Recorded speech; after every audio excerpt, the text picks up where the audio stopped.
ഭാരത കത്തോലിക്ക സഭയ്ക്ക് ഇത് ധന്യ നിമിഷമാണ്. മാർ ജോർജ് കൂവക്കാട് കർദിനാളായി ഇപ്പോൾ സ്ഥാനമേറ്റിരിക്കുകയാണ്. ഫാദർ പ്രിൻസ് തെക്കേപ്പുറം അദ്ദേഹം ഇപ്പോൾ തത്സമയം നമ്മോടൊപ്പം ചേരുന്നുണ്ട്. വത്തിക്കാനിലാണ് അദ്ദേഹം ഉള്ളത്. ഫാദർ പ്രിൻസ് തെക്കേപ്പുറം, താങ്കൾ ഈ കാഴ്ചകളൊക്കെ നേരിട്ട് കാണാൻ ഭാഗ്യം ലഭിച്ച ആളാണ്. താങ്കൾ എങ്ങനെയാണ് ഇതിനെ കാണുന്നത് ഫാദർ?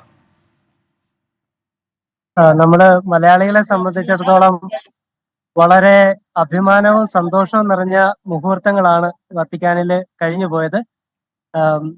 നമ്മുടെ പ്രിയ ജ്യേഷ്ഠ സഹോദരനായ മാർ ജോർജ് കൂവക്കാട് കർദിനാൾ സംഘത്തിൽ അംഗമാവുക എന്ന് പറയുന്നത് നമ്മൾ മലയാളികൾക്കെല്ലാം വളരെ അഭിമാനം തരുന്ന ഒരു നിമിഷമാണ്. പ്രത്യേകമായി എടുത്തു പറയേണ്ട കാര്യം, അദ്ദേഹം തന്റെ തലപ്പാവും മോതിരവും സ്വീകരിക്കാനായി മാർപ്പാപ്പയുടെ മുമ്പിൽ മുട്ടുകുത്തിയപ്പോൾ അവർ തമ്മിൽ നടത്തിയ ആ ഒരു ചെറിയ സ്നേഹ സംഭാഷണം എത്രമാത്രം മാർപ്പാപ്പയുടെ ഹൃദയത്തിൽ ഇടം പിടിച്ച വ്യക്തിയാണ് മാർ ജോർജ് കൂവക്കാട് എന്ന് വ്യക്തമാക്കുന്നതായിരുന്നു. വളരെ സന്തോഷത്തോടെ, നിറഞ്ഞ ചിരിയോടെയാണ് മാർപ്പാപ്പ അദ്ദേഹത്തെ സ്വീകരിച്ചതും അദ്ദേഹത്തോട് കുശലാന്വേഷണം നടത്തിയതും. പ്രത്യേകിച്ച് അവിടെ ഉണ്ടായ ഒരു രസകരമായ ഒരു മുഹൂർത്തം എന്ന് പറയുന്നത് ജോർജ് കൂവക്കാട് പിതാവിന്റെ തലപ്പാവ് സംബന്ധിച്ചായിരുന്നു.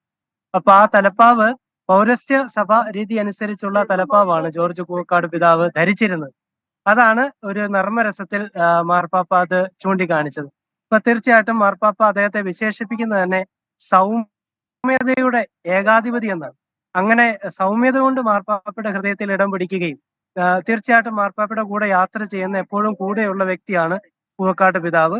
അപ്പോ എപ്പോഴൊക്കെ അദ്ദേഹത്തെ കാണുമ്പോഴും നമ്മെക്കുറിച്ച്, കേരളത്തെക്കുറിച്ച്, ഇന്ത്യയെക്കുറിച്ചൊക്കെ ഫ്രാൻസിസ് മാർപ്പാപ്പയുടെ മനസ്സിൽ നല്ല ചിന്തകൾ ഉണ്ടാവുമെന്ന് ഉറപ്പാണ്. ഒരുപാട് മലയാളികൾ ഇവിടെ ഉണ്ടായിരുന്നു, വൈദികരും സന്യാസികളുമായിട്ടുള്ള. അതുപോലെ തന്നെ ഇറ്റലിയിലും യൂറോപ്പിലെ പല രാജ്യങ്ങളിലും ജോലി ചെയ്യുന്ന ഒരു ധാരാളം മലയാളികള് ബസിലിക്കയ്ക്കുള്ളിൽ കയറാനാവാതെ മറ്റനേകം പേര് സെന്റ് പീറ്റേഴ്സ് സ്ക്വയറിൽ തന്നെ ക്രമീകരിച്ചിരിക്കുന്ന കസേരകളിൽ ഇടം പിടിച്ചിട്ടുണ്ടായിരുന്നു.